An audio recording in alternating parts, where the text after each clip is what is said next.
بسم اللہ الرحمن الرحیم۔ آج کا جو ہمارا لیکچر ہے وہ کوفیشنٹ آف ڈٹرمنیشن۔ اس میں لاسٹ جو ہم نے لیکچر پڑھا تھا کوریلیشن کوفیشنٹ آف کوریلیشن، تو اس کو جو ہے ہم آر سے ریپرزینٹ کرتے ہیں یا رو سے ریپرزینٹ کرتے ہیں۔ تو اسی میں اگر آپ آر کا اسکوائر کر لیں تو وہ کوفیشنٹ آف ڈٹرمنیشن بن جاتا ہے۔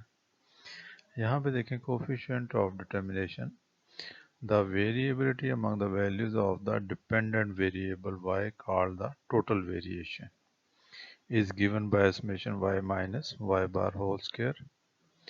This is composed of two parts. Number one, that which explained by the regression line, that is summation y hat minus y bar whole square. Second part, that which the regression line failed to explain, that is summation y minus y hat whole square.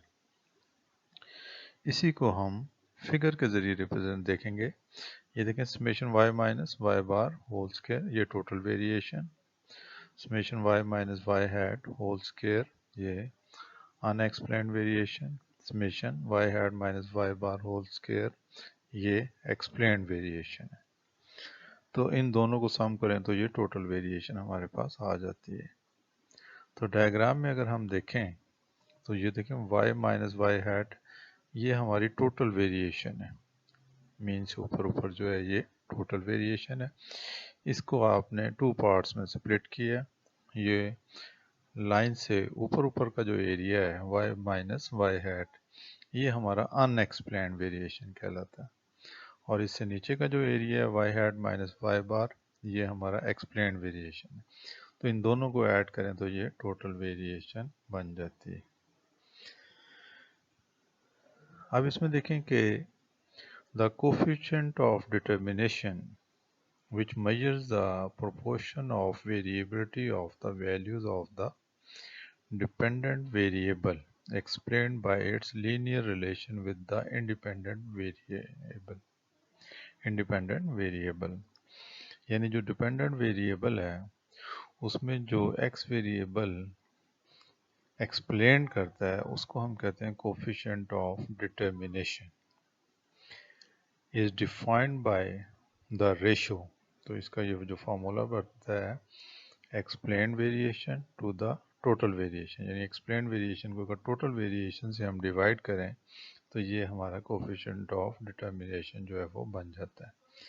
تو اس کو آپ اگر population کی بات کریں تو رو square, تو population parameter ہے اور اس کو ہم رو اسکیئر یعنی کوفیشنٹ آف ڈٹرمنیشن سے ریپرزینٹ کرتے ہیں، اور اگر سیمپل سے ریلیٹڈ ہوگا تو پھر آر اسکیئر سے جو ہے وہ ہم اس کو ریپرزینٹ کریں گے۔ تو یہ ہمارے پاس جو ڈیٹا ہوتا ہے اس کو یہ ہمیں بتاتا ہے کہ ہمارا جو ڈپینڈنٹ ویریبل ہے وہ انڈیپینڈنٹ ویریبل سے کتنا ایکسپلین ہو رہا ہے۔ اب یہ ایک ایگزامپل ہے، تو ایگزامپل میں ہم دیکھیں گے کہ یہ اس کی انٹرپریٹیشن جو ہے وہ کیا بنتی ہے۔ ویسے ہمیں جو یاد ہے آر کی رینج -1 سے +1 کے درمیان ہوتی ہے، تو یعنی وہ نیگیٹو بھی ہوتا ہے اور پازیٹیو بھی ہوتا ہے۔ یہ آر اسکیئر جو ہے چونکہ یہ اسکیئر ہو جاتا ہے تو اس میں ہمارے پاس نیگیٹو ویلیو جو ہے وہ ختم ہو جاتی ہے، تو اس وجہ سے کوفیشنٹ آف ڈٹرمنیشن کی جو رینج ہے وہ 0 سے لے کے 1 تک ہوگی۔ تو وہی اگر آپ آر نکال لیں اس کو اسکیئر کریں تو یہ کوفیشنٹ آف ڈٹرمنیشن بن جاتا ہے۔